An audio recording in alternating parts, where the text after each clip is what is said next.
예수님께서 십자가에 달리시기 전에 마지막 겟세마네 동산에서 기도를 하시고, 그리고 유다가 대제사장들과 백성들의 장로들에게서 파송된 큰 무리를 끌고 그렇게 예수님께 다가오게 됩니다. 새벽 미명 때 왜 이렇게 이런 날을 디데이로 삼았느냐? 그것은 예수님 주변에 많은 무리들이 있었고, 환호하는 사람들, 그들 틈바구니에서 예수님을 결박하게 되면 밀란이 일어나거나 문제가 일어날 것을 걱정이 있기 때문에 아무도 없을 때 예수님을 소수의 무리가 있는 제자들 틈바구니에서 사람들을 끌고 가서 결박하여 끌어가고, 또 없는 증인들을 만들고 말도 되지 않는 것으로 예수님께 죄를 뒤집어 씌워서 예수님을 죽이려고 했던 거예요. 그런 일에 누가 역할을 감당했느냐? 그것은 예수님의 제자인 가룟 유다가 이 일을 감당하게 되어서 역할을 해서 마침내 예수님을 늘 어디서 기도하시는지, 제자들과 어느 곳에 있는지 이 사실을 너무나 잘 아니까 많은 무리들이 예수님 주변에 모여 있다가 다 뿔뿔이 흩어져서 다 집으로 돌아가고 난 다음 소수의 무리와 함께 계신 예수님을 결박하는 일에 결정적으로 그 장소를, 그리고 시를, 그렇게 장소를 그리고 시간을 제공하고 앞장서서 사람들을 끌고 오게 됐습니다. 예수님과 좀 전까지도 같이 밥을 먹고 있었던 그 가룟 유다가 예수님께서 네가 할 일을 해라, 이미도 마귀가 그에게 역사했고 예수님을 팔려고 계획하는 그에게 주님이 하신 말씀이 뻔뻔하게 이를 데 없는 이지 나와 함께 그릇에 손을 넣는 자가 나와 팔리라 라고 말씀했음에도 불구하고 더러운 귀신이 딱 사로잡으면 여러분 방법이 없죠. 그러니까 여러분 원수마귀가 딱 사로잡으면요 이성이고 나발이고 없어요. 그러니까 귀신이 역사하면 무슨 그에게 인간적이고 호소해봐야 소용없고, 그에게 이런저런 판단하거나 생각하거나 이런 게 통하지가 않죠. 그렇게 예수님께 다가왔습니다. 그리고 48절, 예수를 파는 자가 그들에게 군호를 짜 이르되 내가 입맞추는 자가 그이니 그를 잡으라 한지라. 자기네끼리 그렇게 군호를 짠 거예요. 그리고 아주 뻔뻔하게 예수님께 입을 맞추면서 라삐오 안녕하십니까? 그러지요. 예수님께서 네가 무엇을 하려고 왔는지 아시는 주님은 행하라. 이에 그들이 나와서 예수님께 손을 대어 잡습니다. 그러자 여러분 예수와 함께 있었던 중에 한 사람 칼을 뽑아서 말고이기 대제사장의 귀를, 종의 귀를 딱 잘라요. 이런 놀라운 일이 아니에요? 그런데 주님은 다시 그 귀를 또 붙여주기도 하거든요. 이런 건 중요하지 않아요. 중요한 거, 진짜 중요한 건 뭐냐면 지금 예수님이 이 땅에 오신 가장 크라이막스, 예수님이 결박하여 끌려가셔서 십자가에 매달려 돌아가시는 이 중요한 일에 있어서 기적 이적 귀가 잘렸는데 다시 또 귀를 여러분 주님이 다 흙에 묻은 걸 다 털어가지고 딱 했더니 딱 붙었다, 이런 건 중요하지 않아요. 이런 거 중요하지 않아요. 여러분 지가 암병에 걸렸다가 여러분 살아나면 또 안 죽겠어요? 죽지요. 그러니까 결국은 여러분 우리는 마지막에 여러분 천국이니까, 지금 망했다가 돈이 생겼어요. 또 여러분 또 돈 문제 생기지 않겠어요? 한때 잘났던 사람도 또 여전히 여러분 노숙자 신세로 전락하는 사람들도 있고, 쫄딱망에서 비참해서 쫓겨다니고 해외 곳곳을 헤매고 다니는 사람들도 있으니까 여러분 그게 당장 문제 해결됐다고 해서 인생 문제가 해결된 거 아니고, 오늘 병든 몸 치료받았다고 해서 그것이 곧 영원히 산다는 말은 아니니까. 그러니까 그렇게 귀가 떨어져서 여러분 피를 흘리고 하는 일에 주님이 딱 주워가지고 딱 이렇게 딱 붙여주고 이런 건 중요하지 않다고 말이죠. 예수께서 이르시되 칼을 도로 칼집에 꽂으라. 칼을 가지는 자는 다 칼로 망하느니라. 너는 내가 아버지께 구하여 지금 12군단 더 되는 천사를 보내시게 할 수 없는 줄로 아느냐? 너는 내가 아버지께 구해서 그래서 12군단 더 되는 천사를 보내시게 할 수 없는 줄 아느냐? 이것은 여러분 로마의 군인들이 세계에서 가장 강한 군대였고, 그런 중에 12군단은 여러분 몇천 명의 어마어마한 여러분 군사력을 의미하는 거니까, 몇 안 되는 사람들, 그들이 다가와서 나를 결박하려고 그러고 그들을 대적하기에는 우리가 힘이 없는 것처럼 보여지지만, 내가 오늘 이렇게 끌려가는 것은 힘이 없기 때문이 아니라 내가 내 아버지께 구하면 12용 더 되는 천사가 나타나. 이런 것들은 조족지역이다 그 말이에요. 세 발의 피, 아무것도 아닌 문제지만, 그럼에도 불구하고 내가 만일 그렇게 한다면 이런 일이 있으리라 한 성경이 어떻게 이루어지겠느냐? 아버지께서 말씀하신 그 말씀이 어떻게 이루어지겠느냐? 예? 그때 예수께서 무리에게 이렇게 말씀하는 거예요. 너희가 강도를 잡는 것까지 칼과 몽치를 가지고 나를 잡으러 나왔느냐? 내가 날마다 성전에 앉아 가르쳤을 때 너희가 나를 잡지 아니하였도다. 이것은 내가 곳곳에서 가는 곳곳마다 이목에 집중될 만큼 가는 곳곳마다 너희들은 내 행적을 모르지 않고, 너희들은 사람들을 보내서 내가 하는 말을 다 기록했고, 그리고 예수님의 범죄 행동을, 그래서 어떻게든지 예수님을 올가매기 위해서 별짓을 다 했던 너희들, 마음만 먹으면 나를 잡을 수 있었겠으나 그러나 너희들이 이렇게 하는 것은 왜 그러냐? 주님이 말씀하는 거예요. 내가 날마다 성전에 앉아 가르쳤을 때 너희가 나를 잡지 아니했도다. 그러나 이렇게 된 것은 다 선자의 글을 이루려고 적절한 때가 되었으므로 되어진 일이라는 거예요. 너희가 의도한 바 너희 계획대로 된다고 생각하지 말아라. 이것은 아버지께서 이미 선자를 통하여 하셨던 말씀이 드디어 너희가 나를 만나고 나를 결박할 수 있는 숱한 많은 기회가 있었으나 그런 중에도 이렇게 된 것은 아버지의 말씀들이 다 이루어지려고 하는 것이다. 그리고 역시 그 일에도 나 역시도 예배 없이 아버지의 뜻을 받들기 위해서 내가 이렇게 힘없는 사람들, 능력은 있고 권세는 있으나 내가 기꺼이 이들에게 내가 끌려간다. 그러자 56절에 이에 제자들이 다 예수를 버리고 도망하니라 그래. 예? 다 도망가 버렸어요. 다 도망가 버렸어요. 오늘 이렇게 다 앉아 있어도 뭔 일이 생기면 다 도망갈 수도 있다 그 말이에요. 예? 다 이렇게 예배 드릴 때는 다 부들부들 떨고 아버지 부르고 막 악을 써대고, 예? 막 씩씩거려가면서 심이다 하여튼 별짓을 다 해도 결정적 순간에는 다 도망가 버릴 수 있다 그 말이에요. 예? 그러면서 오늘 여러분 가장 중요하게 봐야 될 것은 내 아버지께 구하여 지금 12군단 더 되는 천사를 보내시게 할 수 없는 줄로 아느냐. 예수님께서 아버지의 뜻을 받들러 이 땅에 오셨고, 또 아버지의 뜻을 받들기 위해서는 기꺼이 내가 따르는 제자들에게도 호응을 받지 못하고, 또 결국은 자기를 하나했던 사람들도 예수님을 십자가에 못 박으라고 악을 써대는 군정으로 바뀐다 할지라도 예수님이 이 땅에 오신 것, 오해를 받고 모욕을 당하고 수치를 당하고 고통을 겪는다 할지라도 예수님은 이 땅에 아버지의 뜻을 받들러 오셨기에, 그래서 주님은 기꺼이 이 일을 감당하려고 한다. 그러자 놀라운 건 다른 제자들도 다 도망가요. 이유가 있어요. 아버지의 뜻을 받들기 위해 자신들이 스승이라고 따랐던 예수님이 겪게 되는 모욕, 수치, 고통, 죽음의 일들을 사람들은 다 싫어했어요. 참 놀랍지요. 그러니까 평상시 인부 사람이 이목을 끌 때는 너도 나도 우리가 예수님의 제자라고 악을 썼던 인생들이 드디어 예수님께서 아버지의 뜻을 받들기 위해 그들의 취향에 맞지 않고 그들이 원치 않는 일들을 행하신다고 하니까 다 여러분 예수님을 떠나요.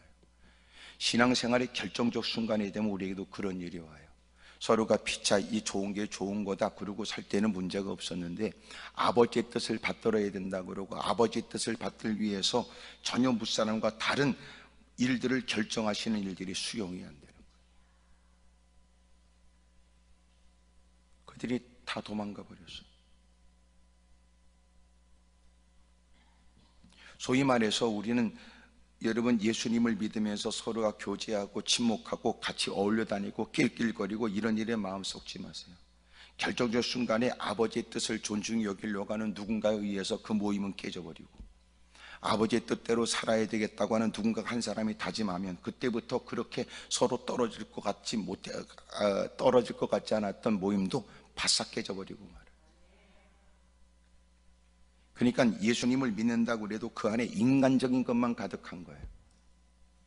서로 사연 얘기에 녹두리 같은 얘기에 아이고 안 됐다 그러고 호응하고 공감하고 눈물 찔찔 짜고 같이 퍼먹고 여러분 토닥거리고 이러는 건 괜찮은데 결정적으로는 그 모든 걸 뛰어넘어서라도 아버지의 뜻을 받드는 것은 그 어떤 것도 아버지의 뜻을 받드는 과정에서는 중요한 것이 없고 아버지의 뜻을 받들기 위해서는 그 어떤 희생도 감당해야 되고 하나님 아버지의 뜻을 받들기 위해서는 더 큰 시련의 일도 우리는 수용해야 된다. 그럼 다 흩어져 버려요.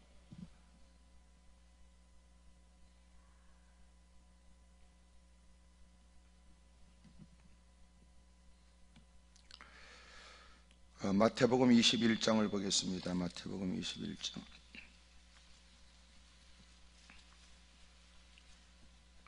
28절 그러나 너희 생각에는 어떠하냐 어떤 사람에게 두 아들이 있는데 맏아들에게 가서 이르되 얘 오늘 포도원에 가서 일하라 하니 대답하여 이르되 아버지 가겠나이다 하더니 가지 아니하고 둘째 아들에게 가서 또 그와 같이 말하니 대답하여 이르되 실소이다 하였다니 나 그 후에 뉘우치고 갔으니 그 둘 중 누가 아버지 뜻대로 하였느냐 이르되 둘째 아들이니이다. 예수께서 그들에게 이르시되 내가 진실로 너희에게 이르노니 세리들과 창녀들이 너희보다 먼저 하나님의 나라에 들어가리라. 여러분, 예수님이 비유로 말씀하시기를 세리와 창녀들이 너희들이 보다 뭐가 부족하냐, 이것저것 따지게 되면 그들이 너희들에게 손가락질 받을 만한 행실이 있다고는 하지만 그러나 마침내는 아버지의 뜻대로 행한 것은 그들이다, 그 말이에요. 하나님께 무릎을 꿇고 주의 뜻은 무엇입니까? 묻기도 잘하고 하나님의 말씀이 들려지면 반응도 호응도 좋았으나 뭔가 이름을 하나님 말씀이 깊이 있게 깨닫는 것처럼 보여지고 성경은 누구보다 잘하는 것처럼 보여지고 누구보다도 잘하는 데 떠버리기도 하지만 결정적으로 하나님 말씀은 우리에게 그렇게 살라고 주시는 거지 알라고 주시는 게 아니에요. 그리고 본래 히브리적으로 안다라고 하는 뜻은 실제적으로 삶의 모든 것들이 경험된 걸 말해요. 하나님 말씀을 안다는 거예요. 일상 속에서 부딪혀가면서 여러분 그 말씀이 경험된 거예요. 그것이 진짜 아는 거예요. 주소로 귓구멍으로 들은 것이 아는 게 아니고 터득하여 공부해서 이런 배운 게 아니고 아버지께서 하는 얘기를 첫째 아들은 알았어요 아버지 제가 포도원 가서 일할게. 그래서요 오늘 할 일 있어요? 알았어요 제가 할게요. 둘째 아들 전 싫어요. 나는 오늘 정말 친구를 만나기로 돼 있어요. 사람 만나기로 있어요. 그런 얘기는 진작 말씀하시지. 나는 오늘 안 돼요. 그래도 야 오늘 급한 일에 네가 와서 도와줘. 저는 못해요. 첫째 아들은 알았어요 제가 갈게요. 하여튼 효자 같고 이런 착한 아들같이 보였는데 정작 그 포도원에 가서 일할 때 보니까는 첫째 아들은 안 왔어. 근데 놀란 건 나타난 건 둘째 아들이 온 거야. 씩씩거리면서 아이씨 그러면서 왔어. 첫째 아들 그 새끼는 안 오고 걱정하지 마세요. 그래요? 알았어요. 제가 만사일 젖혀두고 그 새끼는 안 오고.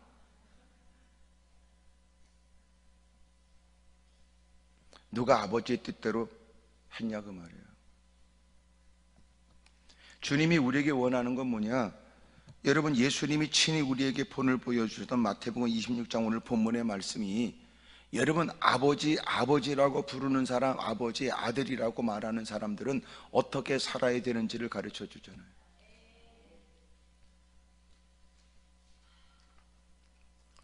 예수님께서 기도하시는 모습이 오늘 본문 전에 나타나지요. 예수님께서 겟세마네 동산에 제자들을 데리시고 가셨습니다.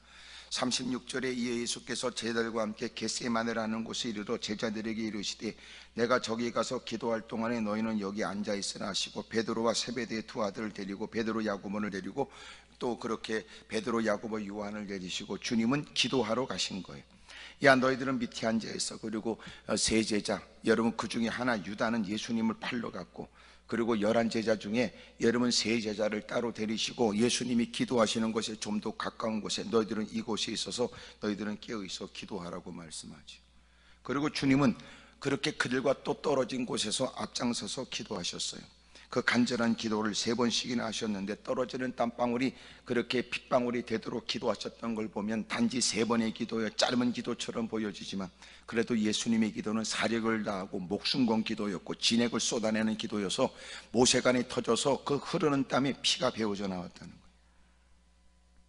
예수님이 기도하셨다는 것은 내 아버지여 만일 할만하시거든 이 잔을 내게서 지나가게 하옵소서. 그러나 나의 원대로 마셨고 아버지의 원대로 하옵소서. 이 기도였어요. 또 주님은 42절에도 다시 두 번째 나아가 기도하여 이르시되 내 아버지여 만일 내가 마시지 않고는 이 잔이 내게서 지나갈 수 없거든 아버지의 원대로 되기를 원합니다. 주님은 이와 같이 3번씩이나 이런 기도를 드렸어요. 아버지요, 아버지요, 아버지 뜻대로 됐으면 좋겠어요. 내가 원하는 건 있으나 내 원대로 마옵시고 아버지 원대로 되길 원합니다. 아버지 원대로 되길 원합니다. 아버지 원대로 되길 원합니다. 이 땅에 온 것은 아버지께로부터 보냄을 받아 이 땅에 오셨다고 하는 걸 주님은 잊은 적이 없으신 주님이, 앞을 보지 못하는 시각장애인을 보고 사람들은 누구의 죄 때문에 저 사람이 힘들고 어려운 처지에 그렇게 힘들게 살아가느냐 물었을 때 주님 말씀하시길, 야, 이것은 누구의 죄 때문이 아니야. 본인의 죄나 부모의 죄 때문에 그런 것이 아니라 아버지께서 하시는 일을 나타내려고 하시는 거지.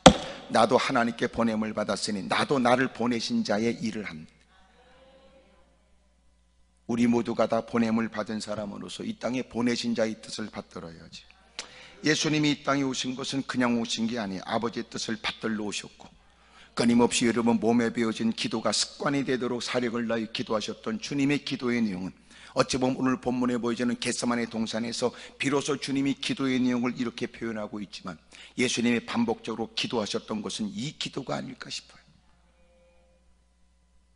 환호성 속에서도 아버지의 뜻대로 이루어지길 원합니다라고 기도하셨던 주님, 많은 사람들이 여러분 지지하고 많은 사람들이 환호하고 여러분 따르는 제자들도 그렇게 예수님을 따르는 것을 막 즐거워하고 보람으로 느끼고 그랬을 때도 늘 잊지 않기 위해서 또 엎드려 기도하셨고 한적한 곳을 찾으셨고 새벽 미명에도 기도하셨고 밤새도록 기도하셨고, 이 땅에 오신 목적을 쫓아 아버지의 뜻대로 이루기 위해 아버지 원대로 되기를 원하여 기도하셨던 주님은 겟세마네 동산에서 그 기도의 내용이 이렇게 기록됐어요. 어찌 보면 그것은 그 제자들에게도 그 들려진 그 기도의 내용이 이렇게 기록되었는지도 모르죠. 아버지여 내 원대로 마옵시고 아버지의 원대로 되기를 원합니다. 그리고 마침내 주님은 그 기도가 끝나자 야 일어나라 나와 함께 가자 보라 나를 파는 자가 가까이 왔느니라 그렇게 말씀하셨을 때 12 중에 하나인 유다가 사람들을 끌고 오고 주님이 말씀하시기를 예수를 파는 자 그가 하려고 하느니 그래 네 맘대로 해라 네 뜻대로 해라. 하지만 이것은 네 계획대로 이루어졌다고 말하지 말아라. 검과 몽치를 들고 온 인간들아 너희가 너희 계획대로 됐다고 말하지 말아라. 이것은 하나님께서 하시려고 하는 일들, 내가 그렇게 많은 사람들이 있어 너희 손만 뻗으면 나를 붙잡을 수 있을 때 너희가 잡지를 않았으나 이 모든 것들은 다 하나님께서 이루시려고 하는 일들이 이루어진 때가 되었기 때문이다 그 말이에요. 그리고 이 일을 위해서 오신 예수님이 기꺼이 많은 제자들도 오해가 되고 많은 제자들 더 이상 따를 이유가 있을까 싶어 다 도망가 버리게 되는 그 능력이 있고 그 힘이 있으나 그럼에도 불구하고 아버지의 뜻을 받들러 이 땅에 오신 주님은 늘 기도하셨고 늘 잊지 않으셨고, 그래서 여러분 많은 사람이 그렇게 새벽 미명까지 미명에서부터 사람들이 몰려오지만 제자는 쫓아 예수님이 많은 사람이 예수님을 찾는다고 할 때도 예수님께서 그들의 말에 응하지 않고 나는 복음을 증거하러 왔기 때문에 나는 그들이 요청한다 할지라도 나는 다른 마을로도 갈 것이다. 인기가 있을 때 대단하다는 소리를 들을 때도 많은 사람이 환호할 때도 잊은 적이 없어요. 주님은 치료를 받고 가는 곳마다 떠버리려고 할 때도 더 이상 너희는 이 얘기를 하지 말아라. 예수님 마침내 그런 모습이 드러나게 됨으로 인하여 예수님이 겪게 되는 그 고난의 때가 아직은 이르지 않았으니까 주님의 모든 사역이 여기 십자가에 다 초점이 맞춰져 있는 거예요. 하나님의 영광을 위해 살겠다고 받은 바 은혜를 따라 스스로 목소리를 높여 고백은 하지만 여러분 힘들고 어려운 중에 놀라운 것은 보람을 경험하게 되거나 무사람이 이목을 끌게 되거나 많은 사람이 칭찬 소리가 자자하게 되면 뭐 때문에 그 일을 시작했는지 잊어버리게 되고 하나님의 영광은 사라져버리고 기도할 때마다 멋들어진 표현의 하나로서 하나님의 영광은 건원해도 실제적으로 하나님의 영광을 위해 자기를 희생하거나 어떤 어려움도 불사하겠다는 모습을 다 잃어버린 타락하고 세속적인 인생이 되어버립니다. 결정적으로는 이렇게 한층 어마어마하게 하늘을 찌르는 것 같은 인기가 있을 때 아버지의 뜻을 받들기 위해서 제자들이 이해하지 못하는 고난과 고통의 일들을 겪으신다는 일에 제자들은 다 도망가 버려요. 그래서 결정적으로 우리가 교회 생활하는데 여러분 가정에서 나 신앙생활 해야 되겠어 라고 신앙생활 하는데 어려움이 없는 것, 또 당신이 나는 아버지의 뜻을 위해서라면, 하나님의 영광을 위해서라면, 아버지의 뜻을 받드는 일들을 위해서라면 어떤 일도 불사하겠다고 하는 것이 아직도 표현되지 않았기 때문에 문제가 없는지도 몰라요. 당신 주변에는 당신이 잘 나가니까 당신을 친구 삼으려고 하는 사람이 있는지도 모르고, 당신 주변에는 당신이 그만큼 먹고 살만하니까 그래도 같이 어울릴 수도 있을 싶어서 같이 어울릴지 모르나, 당신이 오직 주님을 섬기기 위해서 바르지 못한 직장을 바꿔야 되고, 여러분 하나님이 기뻐하지 않는 그 일을 멈춰야 된다고 생각할 때는 술자리에 같이 함께하지 않는 당신을 더 이상 친구로 삼지 않으려고 하는 사람도 많겠죠.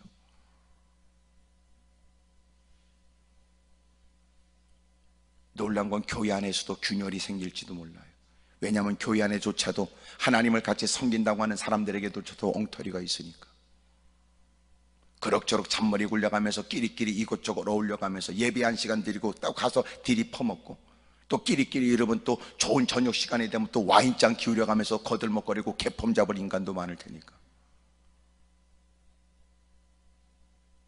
그런 중에 어느 순간 하나님 앞에서 깨달은 바 있어서 눈물을 쏟게 되고, 여러분 주님 앞에서 내가 이렇게 살면 안 되겠다고 새롭게 두 주먹 쥐고 결단하고 나 이제는 하나님의 뜻대로 살려고 해 라고 선언하는 순간 보이지 않는 균열이 생기기 시작해요. 그것이 가정에서는 여러분 다툼이 일어나고, 내가 이 땅에 평화를 주러 왔다고 말하지 말아라. 오히려 분쟁이 일어나게 될 테니까.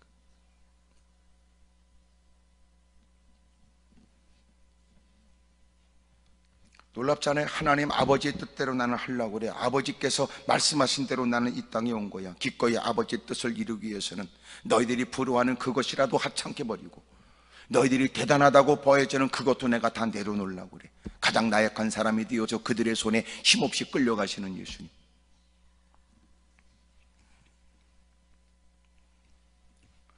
여러분, 예수님이 공생애 중에도 주님이 보여주셨던 모습들은, 예수님이 하나님을 아버지라고 부르신 것 때문에 주님은 끊임없이 많은 사람들이 예수님을 죽이려고 했었어요. 요한복음 5장에 보게 되면 예수님께서 베데스다 연못에 가셨고 그곳에 38년 동안 고통당하는 사람이 있게 되는 걸 보셨죠. 주님이 말씀합니다. 네가 낫고자 하냐고 주님께서 그를 치료해 주셨단 말이에요. 너는 일어나라. 그러자 곧 그 사람은 일어났고 자리를 들고 걸어가게 됩니다. 문제는 그날이 안식일이었고, 사람이 여러분 그렇게 긴급한 문제가 아니라면 치료일들이 멈춰졌으며, 사람이 누웠던 침상을 걷고 가는 것을 걸어가두고 가져가는 것은 그것은 율법에 어긋나는 일에 해당되는 일이었습니다. 사람들이 그에게 물었지, 야, 안식일인데 네가 그렇게 짐을 들고 다니는 건 합당하지 않다. 근데 여러분 마침내 그는 말하기를, 나를 고쳐준 분이 나에게 그렇게 들고 가라고 말씀하셨습니다. 요한복음 5장 13절, 고침을 받은 사람은 그가 누구인지 알지 못하니, 야, 누가 그랬는데? 그는 알지 못했어. 이는 거기 사람이 많음으로 예수님께서 이미 피하셨습니다. 그 후에 예수께서 성전에서 그 사람을 만나 이르시되, 보라, 내가 나았으니 더 심한 것이 생기지 않게 다시는 죄를 범하지 말라 하시니, 그 사람이 유대인들에게 가서 자기를 고치내는 예수라 하니라. 그러므로 안식일에 이런 일을 행하신다여 유대인들이 예수님을 박해하게 된지라. 예수께서 그들에게 이르시되, 내 아버지께서 이제까지 일하시니 나도 일한다 하시매, 유대인들이 이로 말미암아 더욱 예수를 죽이고자 하니, 이는 안식일을 범할 뿐만 아니라 하나님을 자기의 친아버지라 하여 자기를 하나님과 동등으로 삼으심이로라. 예수님은 여러분 하나님의 아들로 하나님으로서 이 땅에 오셨습니다. 말씀이 육신이 되어 이 땅에 오셨지요. 예수님은 친히 안식의 주인으로서 안식에 관해서 깨닫게 하시고 알게 하시고, 그리고 하나님을 아버지라고, 나의 아버지라고, 친아버지라고 말씀하신 것 때문에 놀라운 건 유대인들은 예수님을 죽이기로 결심한 거예요. 여러분, 하나님을 아버지라고 말하는 것, 그것이 불이익을 당하고, 나는 하나님의 아들이라고 말하는 것이, 여러분 내가 하나님의 딸이라고 말하는 것이 여러분 삶의 현장에 어려움을 당할지도 몰라요. 그럼에도 불구하고 예수님은 개의치 않아요. 결정적으로 하나님의 뜻을 받들기 위해서 모든 것을 다 버리는 일도 주저함이 없이 하셨어요. 버리는 것도 쉽지 않지만 그것 때문에 큰 고통을 당한다는 건 누군가에게 미련하게 보여지지요. 저 사람 저렇게 살 이유가 없고 저 사람 저렇게 사는 것은 미련하게 보여지지만, 그럼에도 불구하고 정작 예수님은 그 일을 위해 오셨다는 걸 잊지 않았으며 그 일을 자랑스럽게 여겼고, 그런 예수님이 무덤에 갇혔을 때 하나님 아버지께서 다시 살아나게 하셨습니다. 그리고 이 땅 가장 존귀한 이름이 되게 하시죠. 지금 놀라운 기적은 예수님의 이름으로 나타나십니다. 하나님의 아들의 이름을 믿는 자가 구원을 받습니다.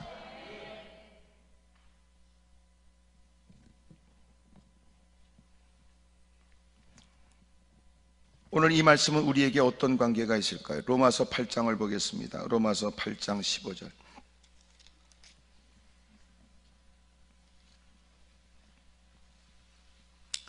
12절부터 그러므로 형제들아 우리가 빚진 자로 내 육신이 져서 육신대로 살 것이 아니라 너희가 육신대로 살면 반드시 죽을 것이로되 영으로서 몸의 행실을 죽이면 살리니 무릇 하나님의 영으로 인도함을 받는 사람은 곧 하나님의 아들이라. 너희는 다시 무서워하는 종의 영을 받지 아니하고 양자의 영을 받았으므로 우리가 아빠 아버지라고 부르짖느니라. 여러분, 우리가 성령의 은혜로 하나님을 아버지라고 부르게 된 거예요. 여러분, 우리가 하나님을 아빠 아버지라고 부른다는 것은, 이것은 우리의 스스로 노력에 대한 결과가 아닙니다. 이건 절대적인 하나님의 은혜로 우리에게 허락되어지는 은총이죠. 여러분, 예수님이 친히 아버지의 뜻을 받들기 위해 이 땅에서 어떤 일을 하셨는가를 우리가 지금 살피고 있다면, 우리 모두가 하나님의 아들로서의, 하나님의 자녀로서의 우리는 어떻게 살아야 될까요? 예수님이 친히 본을 보여주신 것처럼 우리도 서슴없이 이 자리에 앉아 하나님을 아버지라고 불러요. 무슨 재주로 여러분 하나님을 아버지라고 부를 수 있습니까? 어떤 인간이 갖고 있는 DNA로 여러분 하나님을 아버지라고 말할 수 있을까요? 육신적인 아버지에게도 깊은 상처를 입어 여러분 나쁜 기억 속에 여러분 있는 사람도 있겠죠. 그런데 놀라운 건 그 하나님께서 우리를 하나님의 자녀로 삼아주신 거예요. 성령을 통하여 우리를, 야, 너는 나를 이제부터 아버지라고 불러라. 이것처럼 감격스러운 일이 있어요. 오래전에 어느 목사님께서 하셨던 말씀이에요. 유복자로 태어나서 그렇게 자기 친구들이 아빠 이 소리가 얼마나 좋았는지, 가장 싫었던 것은 이제는 자기가 그렇게 유복자로 태어났으니까 아버지 없이 어머니가 여러분 그렇게 자식을 돌보고 있는 중에 동네 아줌마들이 마실 아저씨 여러분 와서 놀라워서 이런저런 얘기를 하면서 어린 자기를 이렇게 보고 얘기해. 아이고, 애도 어린데 그래도 좋은 사람 만나서, 자꾸 그 얘기를 어릴 때부터도 아이가 그 어린 나이도 알아들었대요. 아줌마들이 오는 게 싫고 그런 얘기가 싫고.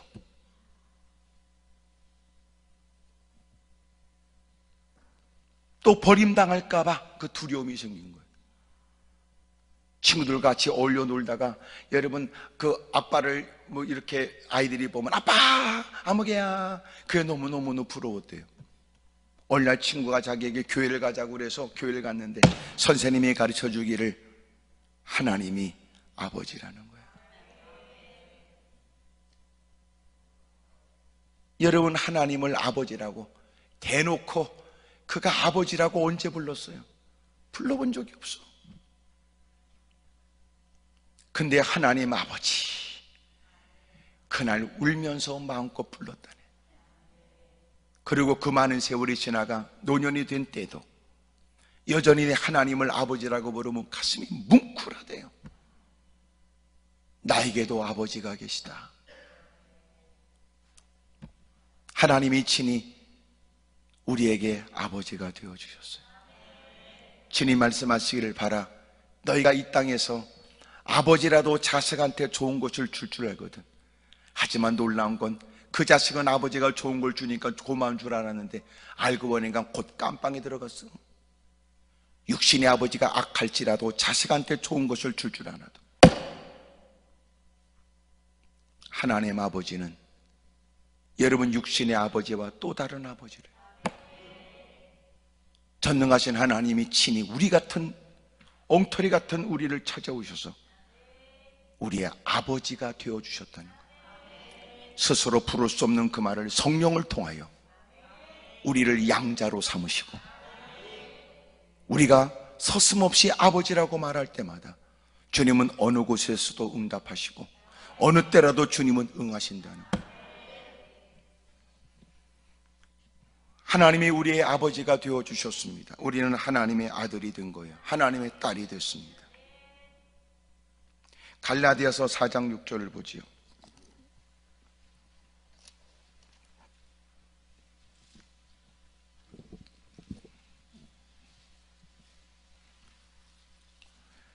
갈라디아서 4장 3절. 이와 같이 우리도 어렸을 때에 이 세상의 초등학문 아래 있어서 종로로 타였더니 때가 참에 하나님이 그 아들을 보내사 여자에게서 나게 하시고 율법 아래에 나게 하신 것은 율법 아래에 있는 자를 속량하시고 우리로 아들의 명분을 얻게 하려 하심이라. 너희가 아들이므로 하나님이 그 아들의 영을 우리 마음 가운데 보내사 아빠 아버지라 부르게 하셨느니라. 여러분, 아무나 하나님을 아버지라고 부를 수가 없어요. 예? 어느 목사님이 하셨던 말씀이었습니다. 여러분, 무슨 이상가족 찾기를 하듯이 오래전에 헤어졌던 아버지를 만날 수 있는 기회를 다양한 경로를 통해서 여러분 얻게 되었는데 말이에요. 그 아버지를 만나게 되었는데 그 전에 아버지를 만나기 전에, 진짜 육신의 혈육의 아버지를 만나기 전에 저를 이렇게 만나게 했는데, 그때 말씀하시더라고. 막 가슴이 떨리기도 긴장도 되기도 하고 믿어지지 않을 일이고 막 별 생각이 다 들더래요.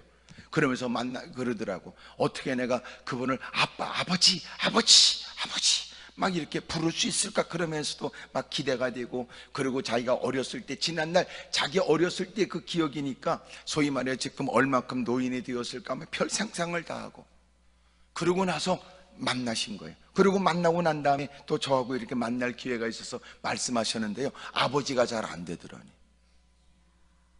진짜 아버지인데 그 오랜 세월이 뚝 떨어져서,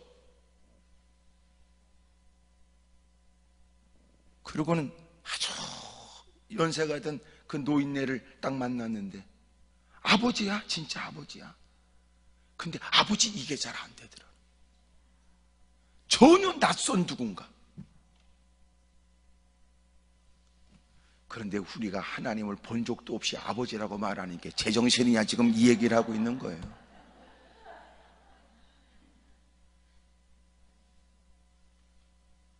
이게 하나님께서 우리에게 은혜를 베풀어 성령을 통하여 하나님의 자녀가 되는 것이죠.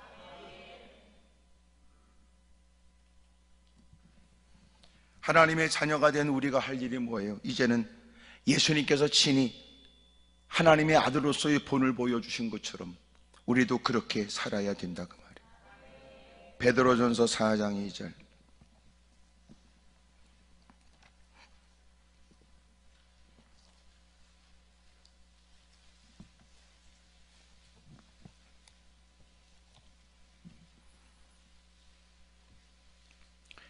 (1절) 그리스도께서 이미 육체의 고난을 받으셨으니 너희도 같은 마음으로 갑옷을 입으라. 갑옷을 삼으라. 이는 육체의 고난을 받는 자는 죄를 그쳤음이니. (2절) 그 후로는 다시 사람의 정욕을 따르지 않고 하나님의 뜻을 따라 육체의 남은 때를 살게 하려 함이라.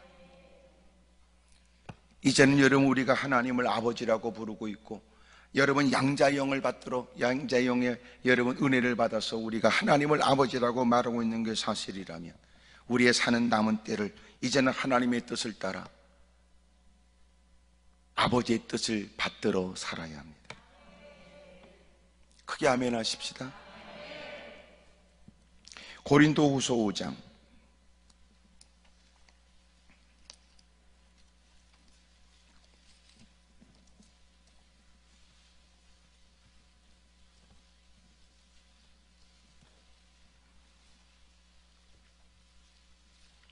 15절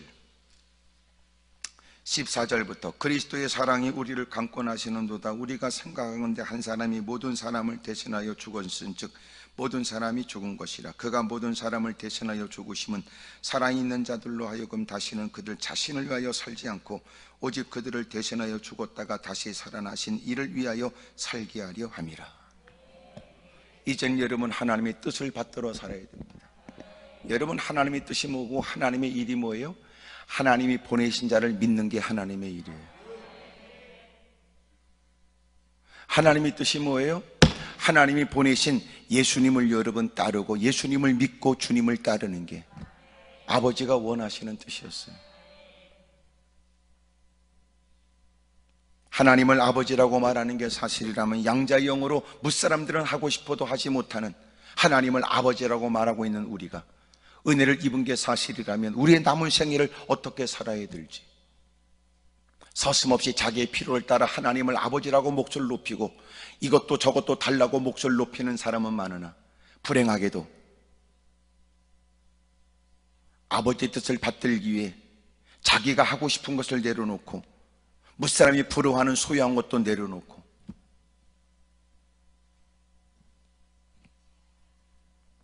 어제 그런 말씀을 드렸습니다마는 하나님께서는 창세기 12장에 아브라함 보고 나를 따르라 그러시지만, 너는 떠나라 그러시지만, 여러분 신약에 보니까 예수님은 제자들에게 나를 따르라 그러신다고.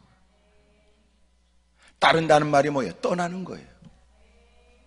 여러분 주님을 따른다, 이것은 떠난다는 거예요. 내가 지금까지 죄의 종로로 됐던 것을 떠나는 거예요. 관계됐던 것에 결별을 선언하는 거예요. 하나님의 자녀가 됐다면 하나님의 자녀처럼 살아야 돼요. 하나님의 자녀처럼 산다는 것을 사람들은 말하기를 권리에 대한 얘기만 해요. 누려야 될 것, 소유해야 될 것, 그래서 자기가 원하는 것은 무조건 이루어진다고 생각을 하지요. 하지만 하나님의 자녀가 됐다는 것은 일평생 감사하고 찬송할 이유가 됩니다. 우리가 무엇을 한다고 해서 하나님의 자녀다운 자격을 얻겠습니까?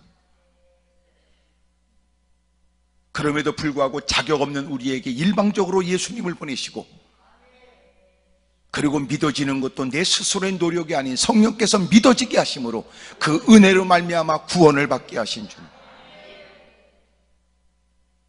하나님을 아버지라고 부르게 하신 하나님께서 여러분 베푸신 그 은혜가 얼마나 우리에게 뼈에 사무치도록 감격이 되고 기쁨이 되고 평생 노래할 제목이 되고, 그래서 우리가 이 땅에 살아가는 것은 이제는 하나님의 뜻을 받드는 일에, 하나님의 영광을 위해, 아버지의 뜻을 받들기 위해 오늘도 살아야 됩니다. 하지만 오늘 다시 본문으로 돌아가면 아버지의 뜻을 받들기 위해 기도해야 되고 아버지의 뜻을 받들어야 된다고 선포하는 순간, 그리고 아버지의 뜻을 받들겠다고 실제적으로 그렇게 움직이는 순간, 행하는 순간,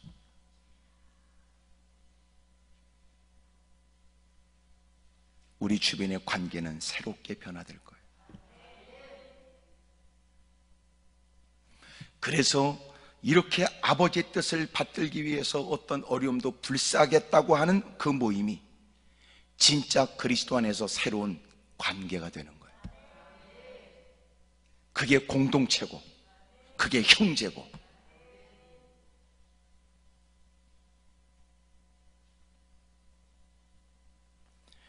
여러분 피를 나눴다고 하는 여러분 혈육보다도 더 놀라운 건 피를 흘리면서까지라도 지켜야 될 신앙의 공동체가 더 강했던 거예요.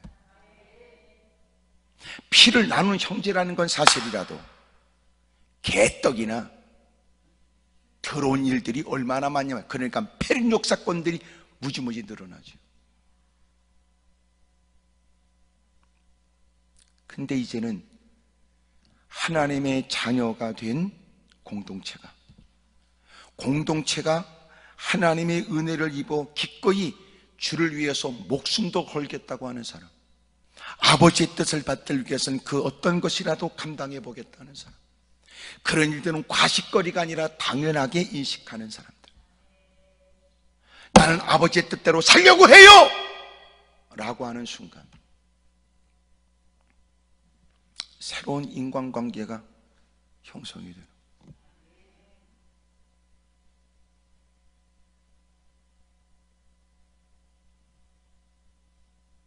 그것이 카타콤 생활이었고,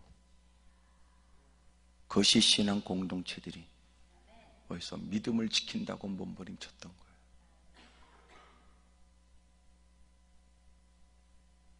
사랑하는 여러분, 아버지의 뜻대로 사는 하나님의 자녀가 되기를 축복합니다. 할렐루야. 뭐 이것도 저것도 좋다고 할 때는 사는데 문제 없어요.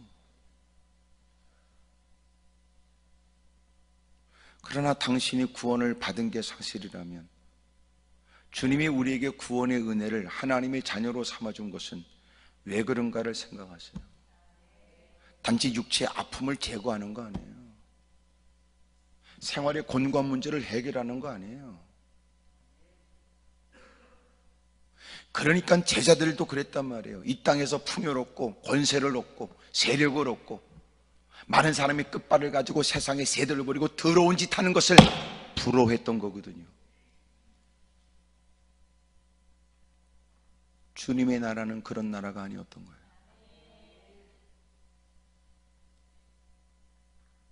그러니까 다 도망가 버리죠. 만약 우리가 아버지의 뜻대로 살기 위해서는 나는 그 어떤 것도 감수할 겁니다 라고 선언하는 순간 놀라운 변화가 일어날 거예요. 우리의 기도는 무슨 기도할까요? 우리의 생활은 어떨까요?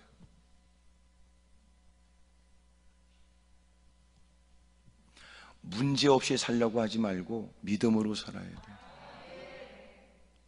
왜 우리가 믿음을 왜 못 지켜요? 문제 없이 살려고 하니까. 우리는 문제를 일으킬 마음은 없어요.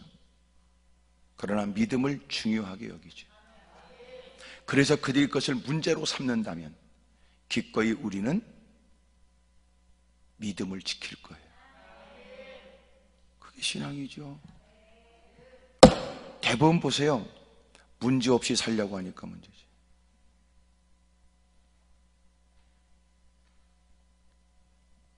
결국은 무릎을 꿇어도 우리는 문제에만 집착해서 그 문제가 해결되길 원할 뿐이지,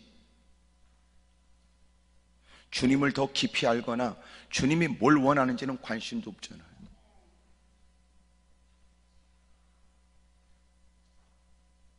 그래서 간혹 주님은 그 인간이 관심 갖는 문제로 그를 하나님의 전에 다가오게 해서 그의 문제가 뭔지를 더 바르게 깨닫게 하세요. 간혹 이런 얘기 들어보셨어요? 자신은 육체적으로 자각 증상으로 느껴지는 고통 때문에 병원에 갔는데 자기가 생각하는 그 부분의 문제가 아니라 더 심각한 문제가 드러나게 되는 경우. 사람들은 그런 걸 감사도 하더라고요. 어떤 분은요, 교통사고가 일어났어요. 큰 교통사고예요. 그래서 교통사고 때문에 병원에 갔어요. 그리고 다 스캔을 했어요.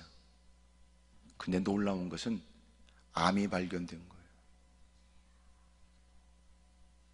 만약 그런 사고가 없었다면 그렇게 온 전신을 다 그렇게 사진을 찍어야 될 이유가 없었대요. 근데 실제로 교통사고로 인해서 나타나지는 것이 문제가 아니라 그 몸에는 암이 있었던 거예요. 이런 경우. 하나님은 문제를 통하여 우리를 부르시고 더 중요한 일을 가르쳐 주죠. 사랑하는 여러분, 하나님의 자녀처럼 사십시다. 하나님을 서슴없이 아버지라고 부르는 당신, 이제는 주저함이 없는 아들과 딸로서의 삶이 있기를 주의 이름으로 축복합니다. 기도하겠습니다.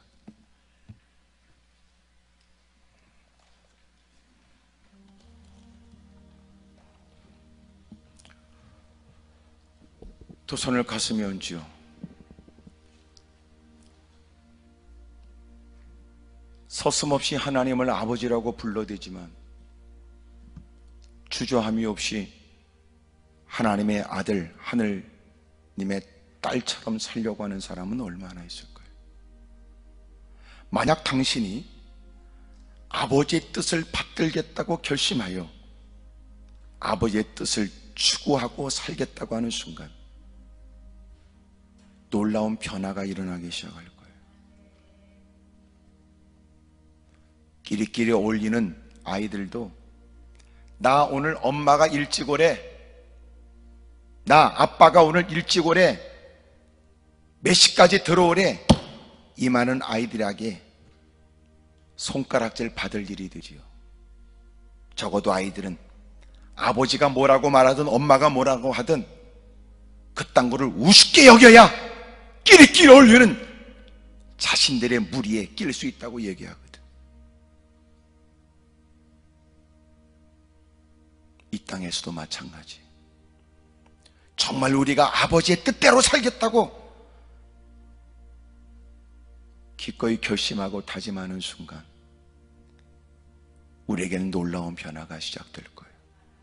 그래도 하나님, 내가 그래도 하나님의 아들처럼, 하나님의 딸처럼 살게 해주세요. 지금까지는 뻔질나게 까짓거 그렇게 하겠다고 정답은 얘기했지만, 그러나 실상은 포도원에는 가지 않았던 사람, 이제라도 아버지의 뜻대로 사십시다. 통성으로 기도합니다. 사랑과 은혜가 많으신 아버지 하나님,